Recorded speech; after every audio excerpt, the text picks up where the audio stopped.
आइए मेरे दोस्तों, आपका स्वागत है हमारे YouTube चैनल पर।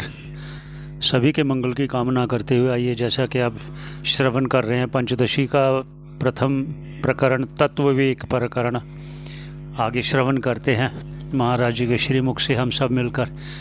आइए सभी के मंगल की कामना करते हैं, पुनः पुनः श्रवण करते हैं पंचदशी का तत्व विवेक प्रकरण। वंदे भगवन्तौ पुनः पुनः ईश्वरो गुरुरात्मेति मूर्तिभेद विभागिने व्योमवद्व्याप्तदेहाय दक्षिणामूर्तये नमः। ओम शांति शांति शांति। भले ही विषय भिन्न हो, उसका संविद है, कोई भेद नहीं है। वैसा ही दूसरे दिन में आज का बोल के नहीं, प्रत्येक दिन में जो हो रहे उसमें भी विषय तो अलग है। कल के विषय आते नहीं है, परिवर्तन हो रहे। भले हम लोग वैसा दिख रहे किंतु वो नहीं है। यदि वही हो तो कुछ दिन के बाद नष्ट कैसा होगा, अर्थात वो नष्ट हो रहे, किंतु ज्ञान तो एक ही है। तो यहाँ तक विचार हुआ था, छठवें तक। अभी 7वां श्लोक देख लीजिए, क्योंकि दोनों की टीका एक साथ ले रहे हैं। 7वां श्लोक देख रहे हैं। माशाब्द युग कल्पेषु गतागम्येष्वने कदा नोदेति नष्टमेत्येका संविदेश स्वयं प्रभा। ऊपर के साथ जोड़ दीजिए। एवं स्थानत्रयेपि एक संवित्। इस प्रकार जागृत आदि तीनों स्थानों में एक ही क्या है, ज्ञान है। और वैसा ही तद्दिनांतरे, दिनांतर बोल तो दूसरे दिन में भी संवित क्या है, एक है। वैसा ही मासः, मास का मतलब चैत्र आदि, जैसा अभी कार्तिक मास है ना, तो चैत्र आदि लीजिए, उसमें भी बदलेगा नहीं। ठंडी आने से ज्ञान बदल गया, गर्मी में अलग हुआ, ऐसा नहीं, उसमें भी वही रहेगा। और अब्दः, अब्दः बोलता संवत्सर, क्योंकि अब्द कहते हैं आप्यायन्ते व्याप्यन्ते। ऋतु मासः पक्षा तिथि नक्षत्र योगा कर्ण वारादयो एन। आप धातु है, उसको धन रस्वस्य, नक्षत्र योगा करणादिषु एन, इन सब में व्याप्त होता है। इसको मिलकर के संवत्सर बनाते हैं ना, पंचांग, 5 अंग होते हैं ना, इसलिए उसको कहते हैं अब्द। अभी कौन सा अब्द है? हाँ कालयुक्त अब्द है ना, संवत्सर है। हाँ, पिंगल कहाँ से गया? अभी कालयुक्त है, नए साल हुए। हाँ, कालयुक्त अब्द है। तो अब्द है, अब्द के बाद युग। युग का मतलब है 4 युग है ना, अनेक संवत्सर मिलके एक युग होता है। अभी हम कलयुग में है, तो कलियुग है, द्वापर, त्रेता और कृता युग अथवा सत्य युग। तो अभी कलयुग है 4,32,000 का माना जाता है। हम लोग है 5.5 के आसपास है।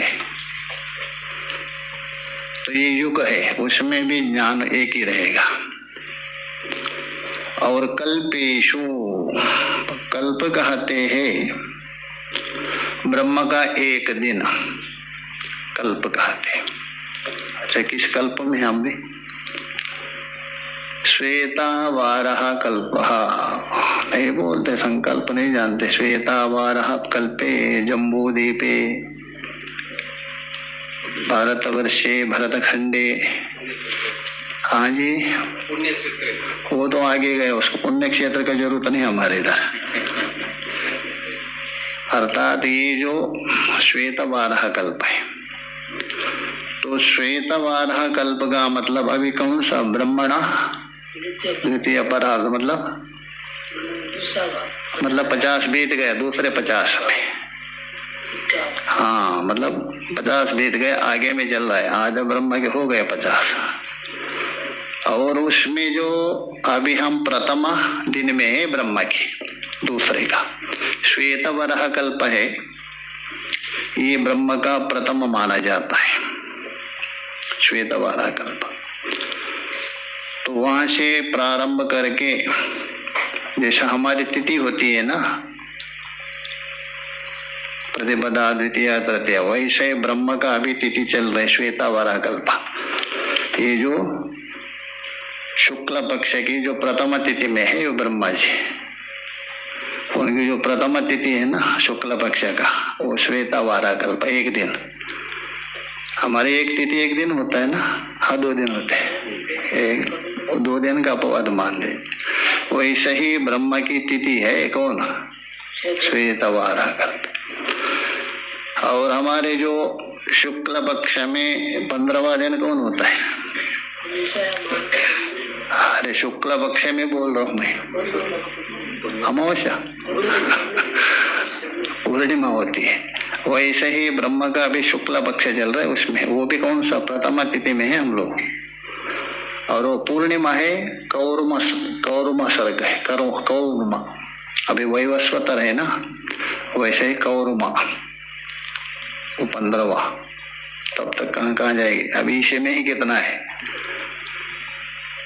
और ब्रह्म का जो कृष्ण पक्ष का जो अंतिम है ना, वो क्या? अमावस्या मानते हैं।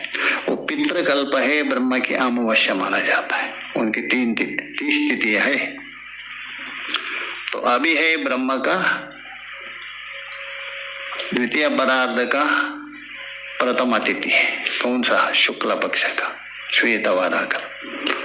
तो एक कल्प का मतलब है, वहां बता दिया है पद्म पुराण में, गीता में स्पष्ट बता दिया, नहीं बताया?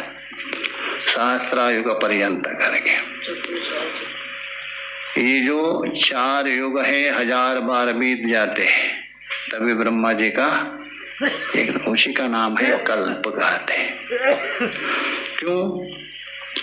कल्पयति सृष्टिम नाशम वा अत्र, कल्पयति सृष्टिम नाशम वा अत्र इति कल्पः। कृप धातु है, इसको नी प्रत्यय करके बनता है। सृष्टि स्थिति आदि जिसमें कल्पना की जाती है, उसी का नाम है कल्प। तो 4 अरब 32 करोड़ वर्ष है ब्रह्म का एक कल्प, मतलब एक दिन। उतने में कितने बार घूम के आएंगे? कितना? 4 अरब 32 करोड़, इतना माना है। तो है कल्प, उसमें भी ज्ञान एक ही है, चैतन्य बदलता, ये बता रहे। कल्पेशु, कल्पेशु बोल तो कल्प एक नहीं ना, 30 कल्प है। 15 अमावस्या और 15 पूर्णिमा तक। उन कल्पों में भी ज्ञान क्या है? एक ही है। तो ऊपर के साथ जोड़ दिया, तद्दिनांतरे मासा अब्दा युगा कल्पेशु गता आगमेशु, बीते हुए और आने वाले, क्योंकि संसार क्या है? बीत रहे आ रहे, संसरति, यही संसार है। तो बीता हुआ हो और आगमेशु बोल तो आने वाले हो। अनेकदः अनेक प्रकार से, थोड़ा गिना दे कितने भी प्रकार हो, अनेक वर्ष बीत गए, अनेक युग बीत गए, अनेक युग आ रहे, इस सब में ज्ञान क्या है? एक ही है, उसमें कोई अंतर नहीं। मुझे को ये बता रहा है, नोदेति नास्तमेति, क्योंकि अनेक माना जाता है जिसका उदेति बोल तो उत्पत्ति और नाश होता है, वो अनेक होता है, किंतु ज्ञान की उत्पत्ति और नाश है ही नहीं। न जायते म्रियते व, नोदेति बोल दो नोत्पद्यते, नास्तमेति, और अष्टम बोल दो नाश भी नहीं। अतः ज्ञान क्या है? एक। तो जागृत से लेकर ब्रह्म के कल्प पर्यंत अनेक कल्प बीत गए हो अथवा अनेक कल्प आने वाले हैं, उसमें ज्ञान क्या है? एक है। हेतु दिया क्या? नोदेति नास्तमेति, उत्पत्ति और नाश से रहित होने से वो ज्ञान क्या है? एक। तो इसलिए बोल रहा नोदेति नास्तमेति, इसलिए एक संविदेशः, एषः संविद एक। ये संविद कैसे है? एक है। चलो संविद एक यदि है, उसका ज्ञान किससे होगा? किसी न किसी से। घटपट आदि का ज्ञान हो रहे ज्ञान से, ज्ञान का ज्ञान किससे होगा? तो बोलते स्वयं प्रभा, वो स्वयं प्रकाश है। क्योंकि अन्य के द्वारा यदि प्रकाश मानते हो, अन्य का विषय मानते हो, किसको? ज्ञान को, अनवस्था दोष आ जाएगा। क्योंकि ज्ञान दूसरे ज्ञान का विषय, वो ज्ञान किसका विषय है? ये सब दोष है। आत्माश्रय से लेकर अनन्याश्रय, चक्रक और अनवस्था, ये सब दोष है। इसलिए स्वयं प्रभा। ठीक है, देखिए सबोध इति, उसी का अर्थ कर रहे। देखिए सबोध, सबोध बोल तो सौषुप्त ज्ञान अनुभवो। स शब्द का अर्थ हो गया सुषुप्ति और बोध का अर्थ किया अनुभव। तो सबोध का अर्थ हो गया सौषुप्त ज्ञान अनुभव, सुषुप्ति ज्ञान का अनुभव। वो क्या है? विषयाद। श्लोक भी देखते जाइए, श्लोक में नहीं आया, उसका अर्थ कर रहे विषय कौन है? सुषुप्ति में अज्ञानात। जागृत आदि में घटपट आदि विषय अज्ञान का कार्य हो गया। घटपट आदि क्या है? अज्ञान का कार्य। सुषुप्ति में वहां अज्ञान का कार्य नहीं रहता है, क्योंकि वहां कार्य विद्या नहीं रहती, इसलिए वहां अज्ञान मात्र रहता है। इसलिए विषयाद का अर्थ करें अज्ञानाद भिन्न। कौन भिन्न है? सुषुप्त बोध, ये अनुमान है। भिन्न का अर्थ कर रहे पृथक भवितुम अर्हति। वो जो सुषुप्ति का विषय है अज्ञान, उससे वो भिन्न होने योग्य है। कौन? सुषुप्ति का ज्ञान। हेतु है बोधत्वात्, बोध होने से। दृष्टांत है घट बोधवत, घट का बोध कहिए, घट का ज्ञान की अनुमान घटा दीजिए। पक्ष आपका इतना है सुषुप्त बोध, सुषुप्त बोध कहिए अथवा सुषुप्ति अनुभव कहिए। तो अभी तक क्या सिद्ध किया? जागृत, स्वप्न, सुषुप्ति, तीनों में ज्ञान क्या है? एक है। ये निचोड़ सिद्ध होगा। उसी को ये फलितम कथयन उक्त न्यायम।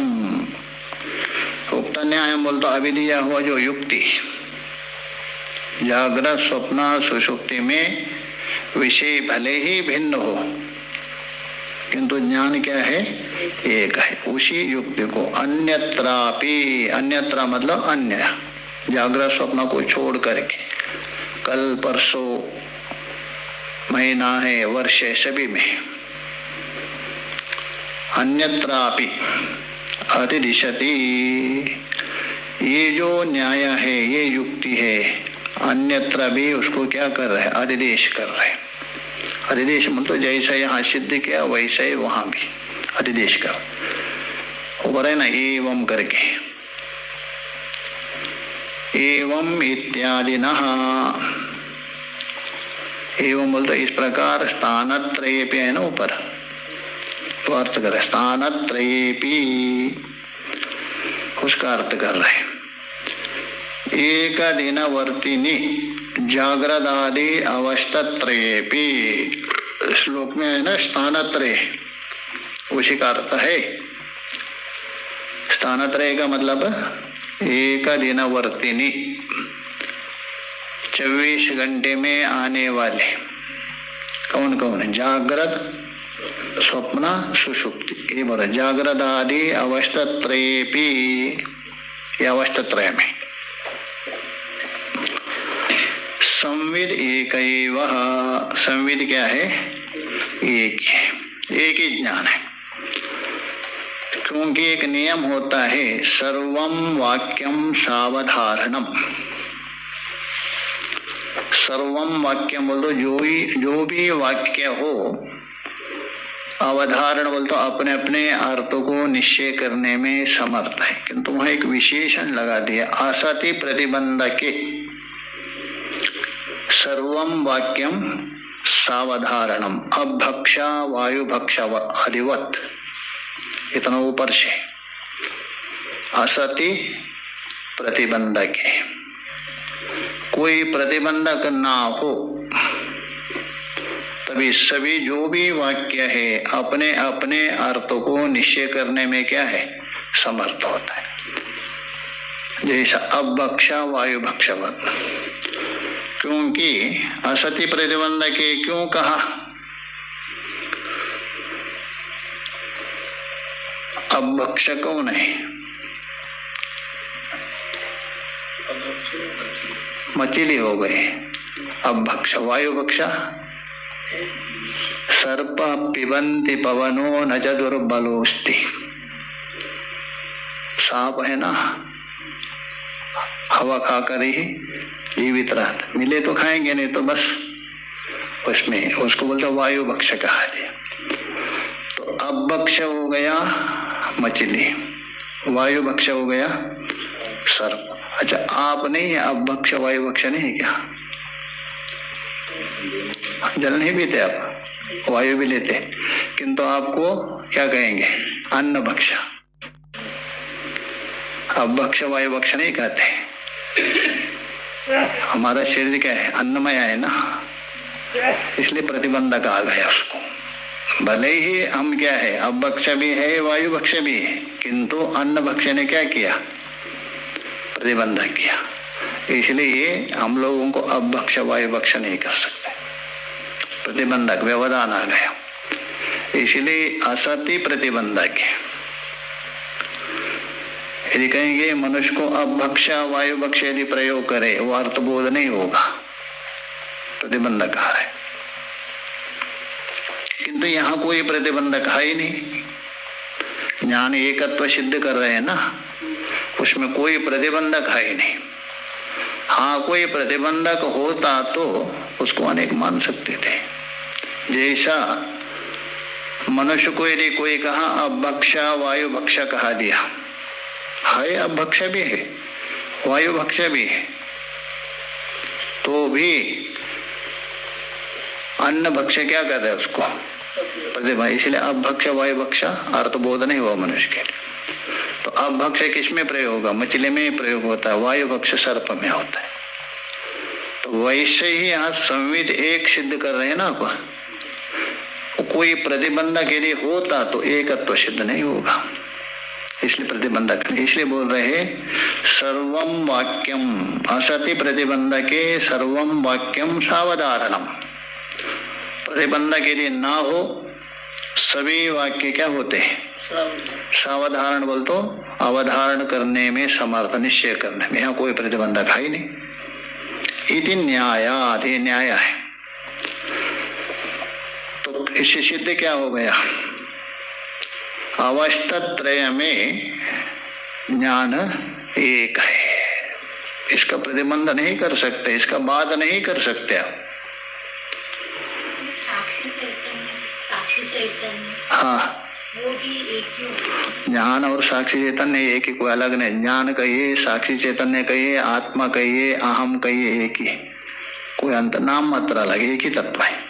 साक्षी का ही नाम यहाँ ज्ञानकार है।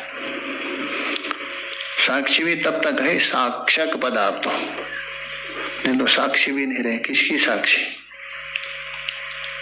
साक्षी होने के लिए साक्षक पदार्थ होना चाहिए।